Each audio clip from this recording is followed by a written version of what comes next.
nous allons, à partir d'aujourd'hui, par la grâce du Seigneur, adopter ce caractère et cette habitude. À chaque fois que nous faisons la lecture de la parole, on doit se tenir debout. Amen. Le passage qu'on va lire, c'est dans le livre de Psaume.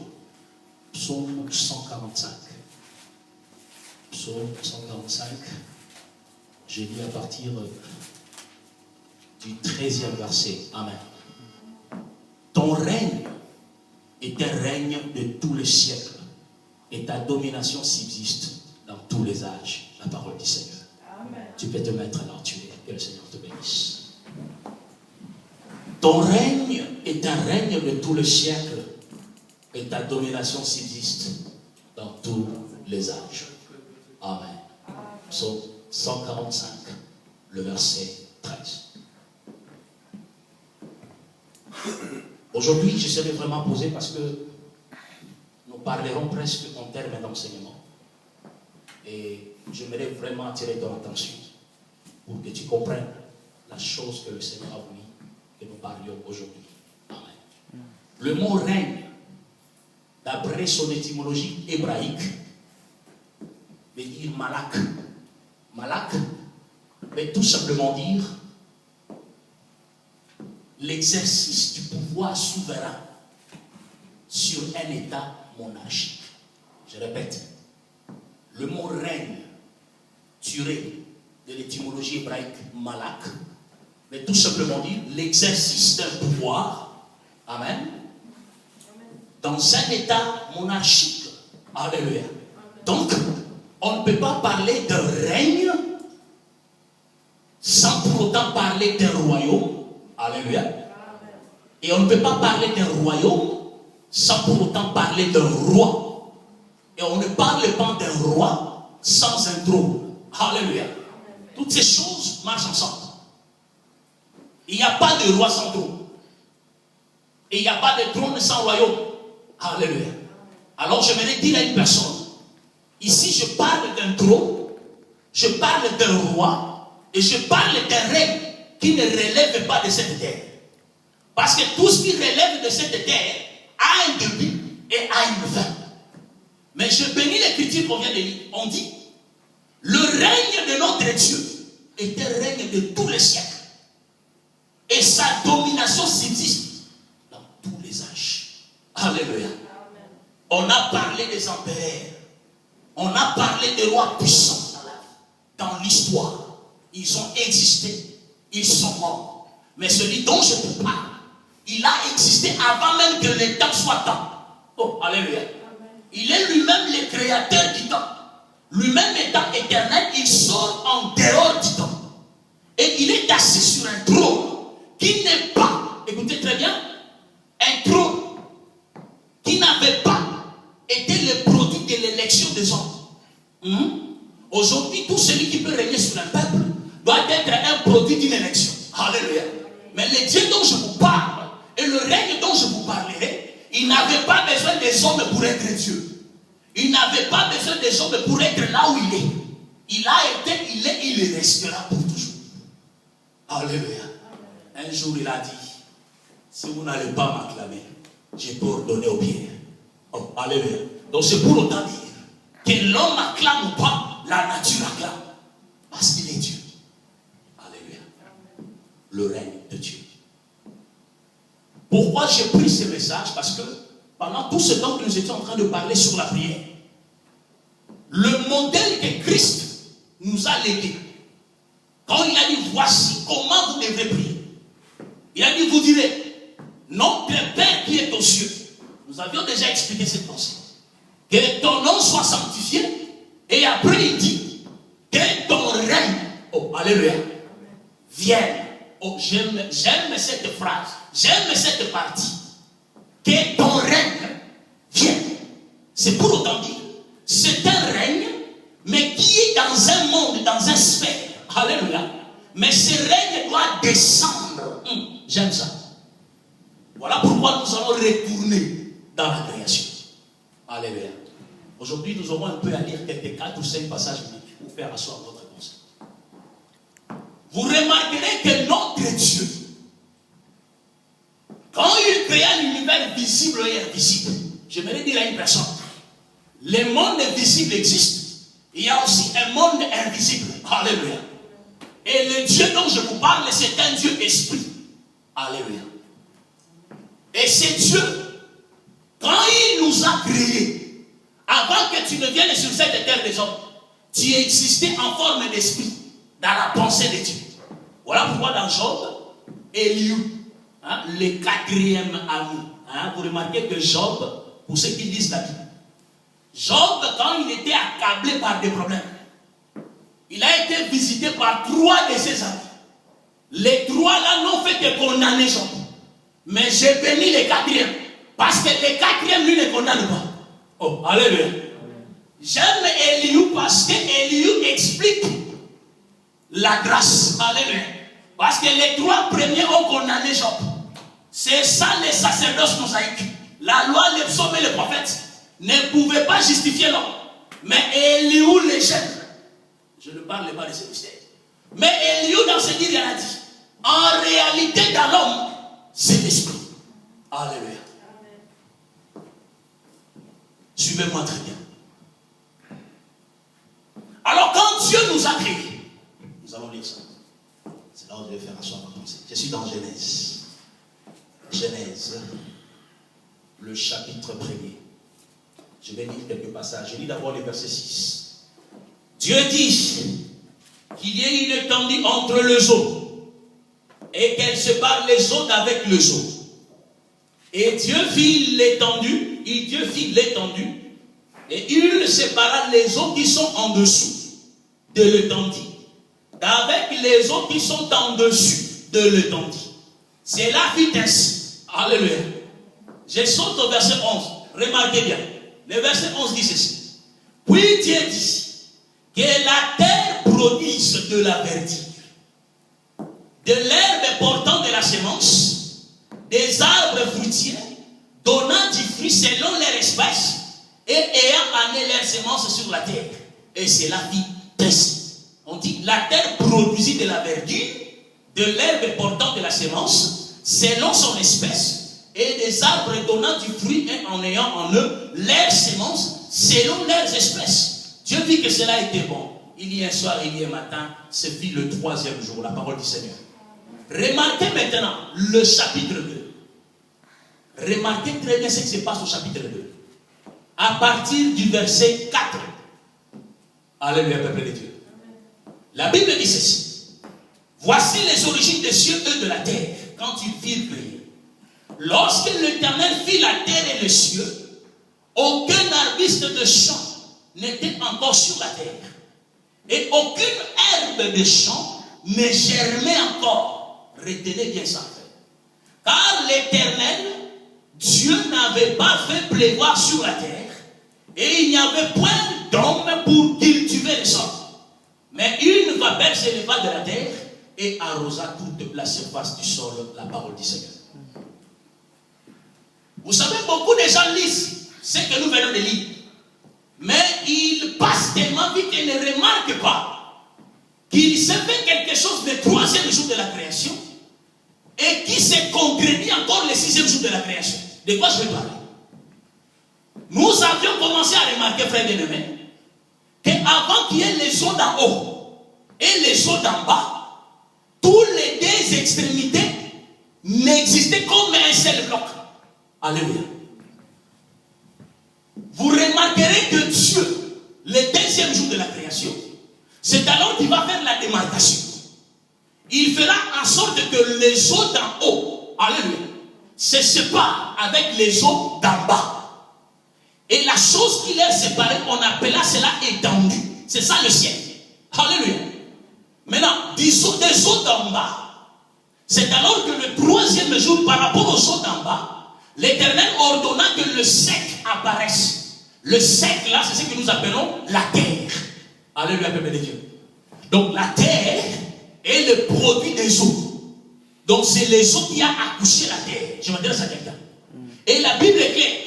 On dit que cette terre était une terre fertile. Alléluia. C'était une terre qui a manifesté toutes sortes de semences.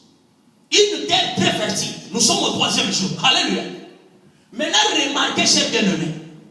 Arrivé au 6e jour, avant que l'Éternel ne crée l'homme, au chapitre 2, on dit au verset 5, lorsque l'Éternel fit la terre et les cieux, donc la terre qui était le produit des eaux, vous comprenez? Cette terre était déjà créée, elle était une terre fertile, mais au 6e jour, nous remarquerons, c'est comme si une partie de cette terre est devenue stérile. Qu'est-ce qu'on dit? Lorsque l'Éternel Dieu fit la terre et les cieux, aucun arbuste des champs n'était encore sur la terre, et aucune herbe des champs ne germait encore. Alléluia. Car l'Éternel Dieu n'avait pas fait pleuvoir sur la terre, et il n'y avait point d'eau pour cultiver les champs. Maintenant, quelle différence, frère bien-aimé dans le Seigneur? Je sais pourquoi je dis ça. C'est parce qu'ici nous allons comprendre l'impact du règne de Dieu sur la terre. Alléluia. Remarquez ceci. Suivez-moi très bien.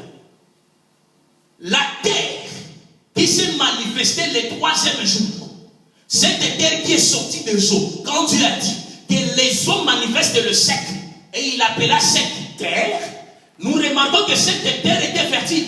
Alléluia. Parce qu'elle a manifesté toutes sortes de semences. Mais arrivé au 6e jour de la création, au chapitre 2, le même Dieu dit, dans les champs, alléluia, il n'avait encore aucun arbuste de champ, et aucune herbe ne germait encore. Pourquoi cette fois-ci? Parce qu'il n'y avait pas d'homme pour cultiver les sols.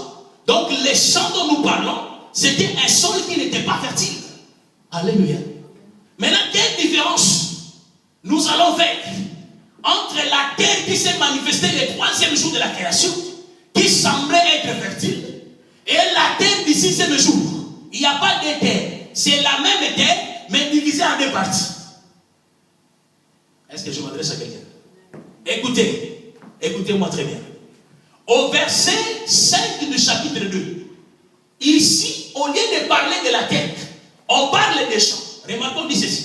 Lorsque l'Éternel Dieu fit la terre et les cieux, aucun arbuste des champs n'était encore sur la terre, et aucune herbe des champs ne germait encore. Alléluia. Oh, alléluia, peuple de Dieu. Il y avait un champ quelque part dans toute cette terre. Parce que vous êtes d'accord avec moi que la terre couvre la plus grande partie du planète. N'est-ce pas? Pour ceux qui connaissent la géographie. Et plutôt les eaux, je veux dire les eaux. Les eaux occupent presque les 3 quarts, n'est-ce pas? Maintenant, de cette partie, la grande partie appelée terre, le 1 quart là, nous avions remarqué qu'il y a eu une partie, dans le 6e jour de la création, l'Éternel en parlant, il dit cette partie, ici l'herbe ne peut pas germer. Pourquoi? Parce que la pluie n'est pas encore tombée sur cette partie de terre. Alléluia. Et l'herbe ici ne peut pas croître. Maintenant, nous nous sommes posé la question. Pourquoi la terre du 3e jour, on a vu l'herbe germer? Alléluia. C'est parce que vous allez comprendre, cette terre qui est sortie des eaux du 3e jour, c'était une terre à forme, n'est-ce pas? N'est-ce pas? Vous comprenez? Maintenant, partant du 3e jusqu'au 6e jour, une partie est restée stérile.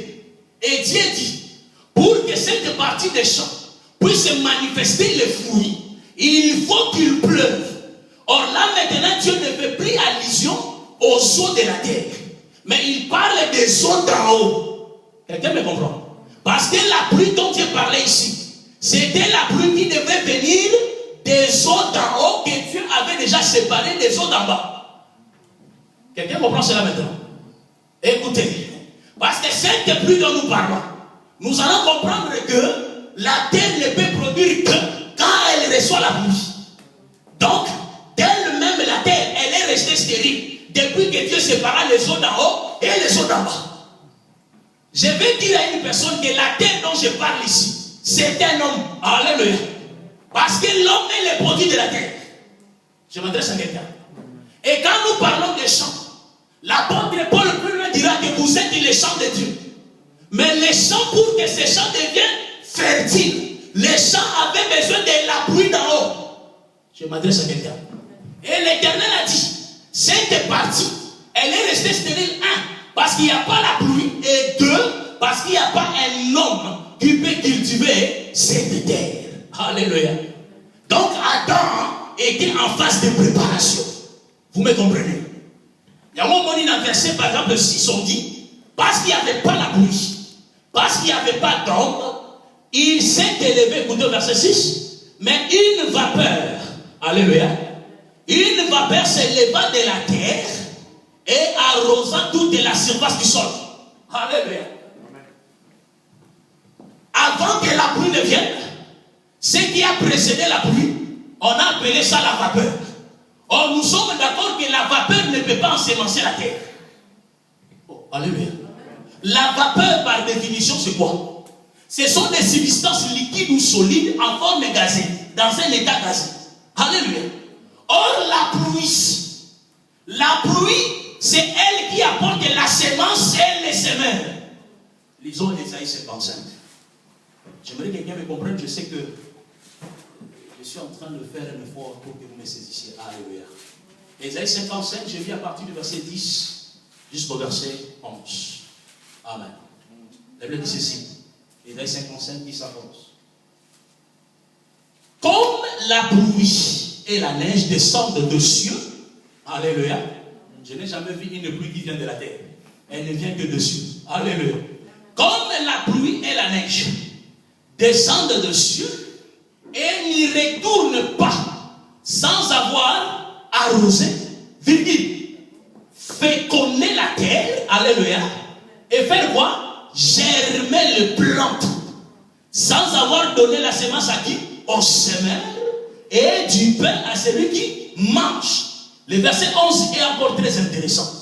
Ainsi en est-il de ma parole qui sort de ma bouche. Elle ne retourne point à moi sans effet, sans avoir exécuté ma volonté et accompli quoi? Mes desseins. Alléluia. Nous comprenons maintenant, peuple de Dieu, dans les jardins de Dieu, ici d'abord dans la création, on avait deux types de terre. Une terre qui est restée stérile parce qu'elle a été privée de la pluie. Et une partie de terre, pour qu'elle devienne stérile, elle a besoin de la pluie et de l'homme qui va cultiver la terre. Alléluia. Cette pluie dont nous parlons, l'Éternel dans Ésaïe 55, il dit la pluie quand elle descend. La pluie c'est un messager. La pluie c'est un serviteur du ciel. Quand elle descend, elle ne peut pas retourner sans arroser la terre.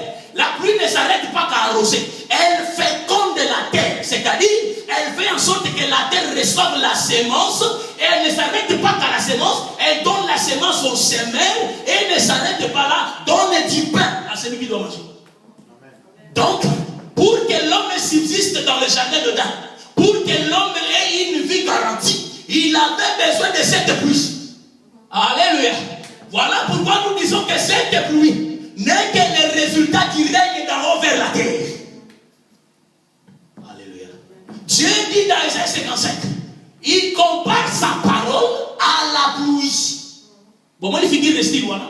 Il dit de même ma parole, elle est semblable à cette pluie. Quand la parole est dégagée, elle ne retourne pas. Donc, si la parole de Dieu est la pluie, donc la terre c'est l'homme. Alléluia. La terre c'est l'homme. Dans le moment dans Matthieu 13, dans la parabole du semeur, Jésus a parlé de 4 différents types de terres. Il y a des terres qui sont restées stériles, mais la 4e terre, elle était fertile. Pourquoi? Parce qu'elle a reçu la parole. La pluie, il faut la recevoir. Oh, je m'adresse à quelqu'un. Vous savez, quand Israël a été privé de la pluie, cette pluie a donné les dons à Israël.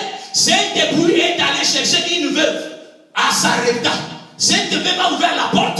La pluie est entrée dans sa maison. Car Élie est le porteur de la pluie. Alléluia, peuple de Dieu. Donc je suis venu dire à une personne, telle que tu es là, tu peux créer une terre. Mais on a deux types de terre. Il y a une terre qui ne sait pas manifester ce qu'elle a dans son intérieur. Parce qu'écoutez, pour connaître ce qui est en toi, il faut que la pluie vienne vérifier cela. Oh, alléluia.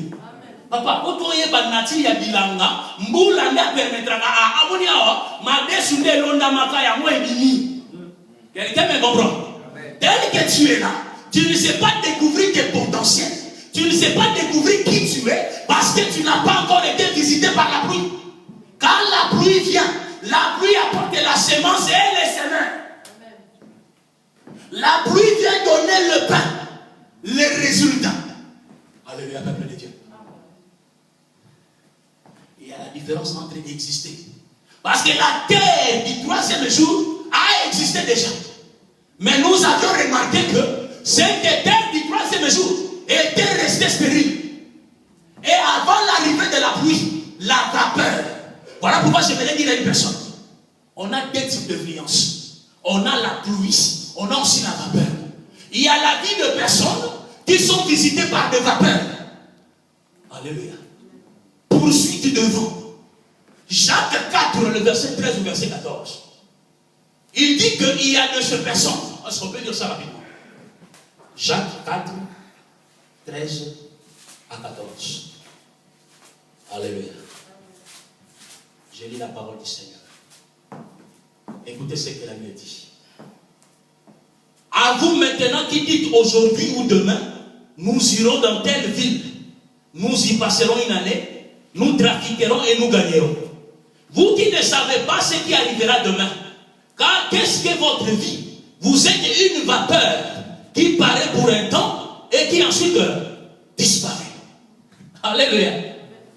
Le bien-aimé Jacques, il compare la vie de ceux-là, vous comprenez, qui ne font pas de Dieu leur point d'application. Parce qu'écoutez, il voulait simplement dire, un homme virtuel, un homme charnel, c'est une personne qui s'élève. Il prend des décisions saines. Il établit son planning et son calendrier sain. Il dit demain je ferai X et Y. Le lendemain je ferai X et Y. Mais il dit écoutez, ce n'est pas à force de faire des programmes que vous verrez les résultats. Parce que qu'est-ce que votre vie? Votre vie ne sont que comparables à des vapeurs qui peuvent disparaître n'importe comment. Mais dit au contraire, dites si Dieu le veut. Or dire si Dieu le veut, c'est se soumettre au règne de Dieu.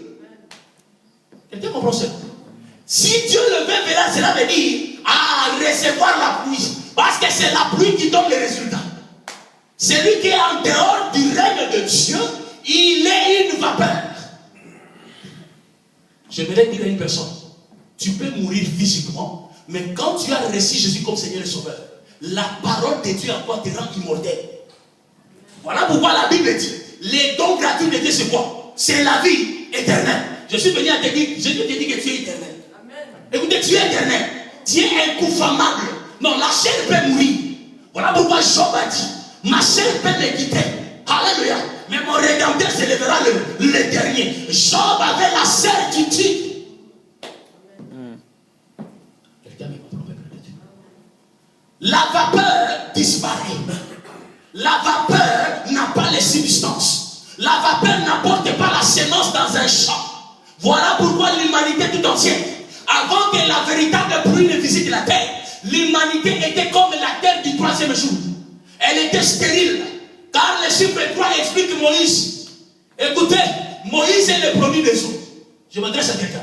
N'est-ce pas que Moïse a détiré des eaux? Parce que les eaux qui sortent le troisième jour, c'est les sacerdoces lévitiques. Lévi est le troisième fils de Jacob. Est-ce que quelqu'un me comprend? Voilà pourquoi vous remarquerez, avant que Jésus ne vienne, la terre était stérile.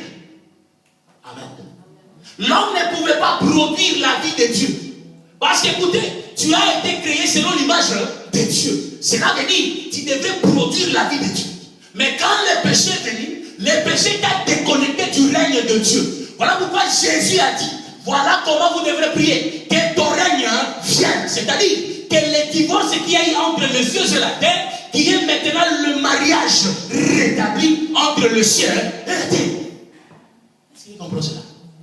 Jésus est l'échelle que Jacob avait dit. C'est l'échelle qui a relié le ciel et la terre. N'est-ce pas? On dit qu'il est le médiateur, le point d'intersection. Or, le médiateur entre le ciel et la terre, c'est la pluie. Alléluia.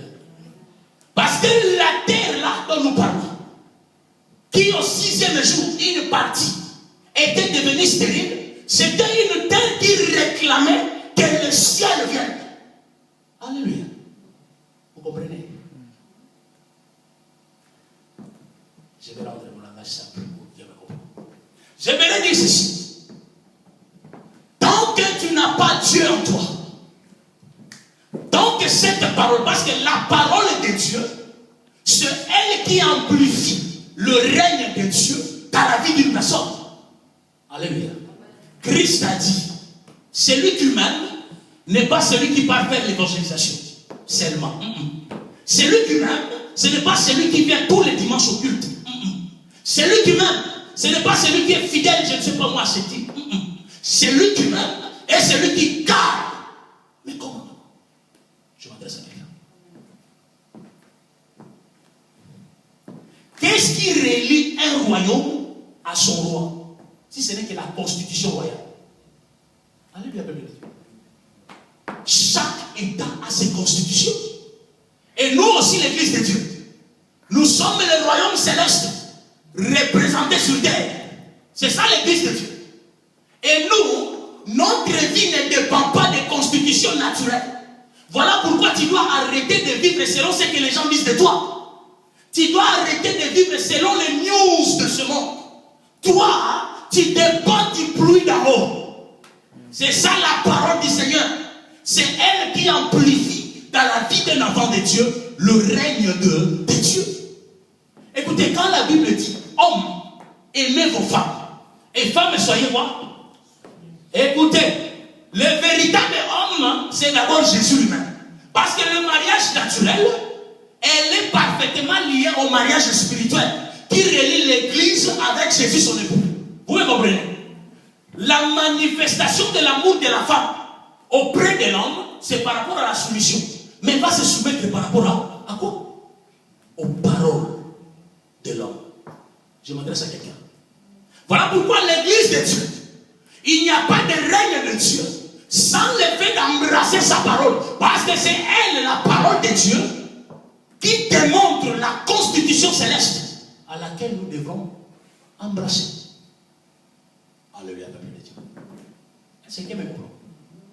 Alléluia. Voilà pourquoi, bien aimé, vous allez comprendre.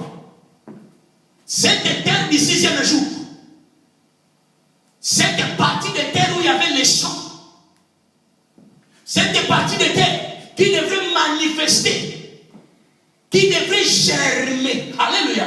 Écoutez, il y a des vies qui sont restées stériles. Il y a des vies qui ne savent pas germer. Alléluia, peuple de Dieu. Alléluia. Amen. Parce qu'il n'y a pas la pluie, parce qu'il n'y a pas l'homme pour cultiver la terre. Amen, peuple de Dieu. Voilà pourquoi vous allez remarquer, la pluie qui est descendue, elle a apporté la semence, on est le chemin, et cette même pluie a rendu la terre fertile. Mais cela ne devrait pas rester comme ça. Il a fallu maintenant que l'homme vienne faire quoi? Cultiver la terre. Alléluia. Mais nous allons remarquer, frère bien-aimé, que l'homme qui a existé dans les jardins d'Adam, je parle d'Adam. Amen. C'est lui qui devrait cultiver cette terre. Parce que la terre dont je parle ici, selon notre message, j'ai dit c'est toi et moi. La femme a été toujours typifiée comme la terre parce que c'est elle qui reçoit la semence. Alléluia. Mais cet homme qui devait cultiver cette terre, nous avions remarqué, selon la lumière des Écritures, il n'a pas bien fait son travail. Alléluia, peuple de Dieu. Voilà pourquoi il a fallu que le second Adam vienne. Hein? Je parle du second Adam. Le second Adam, parce que écoutez, tout ce qui s'est passé dans le jardin d'Adam, c'était l'ombre des choses que Christ devrait aussi accomplir. Alléluia, peuple de Dieu. Christ étant venu, il est venu comme étant l'homme qui devait cultiver la terre. C'est-à-dire l'église du Seigneur, l'épouse de Dieu. Alléluia. L'homme qui autrefois, par rapport à l'absence de la pluie, ne pouvait pas manifester de fruits, ne pouvait pas germer. Quand Christ est venu, lui aussi est venu travailler dans les champs du Seigneur qui est l'homme. Alléluia, peuple de Dieu. Voilà pourquoi vous ne serez pas surpris de remarquer que Jésus, il a été enterré, son sépulcre était tout près d'un champ. Alléluia.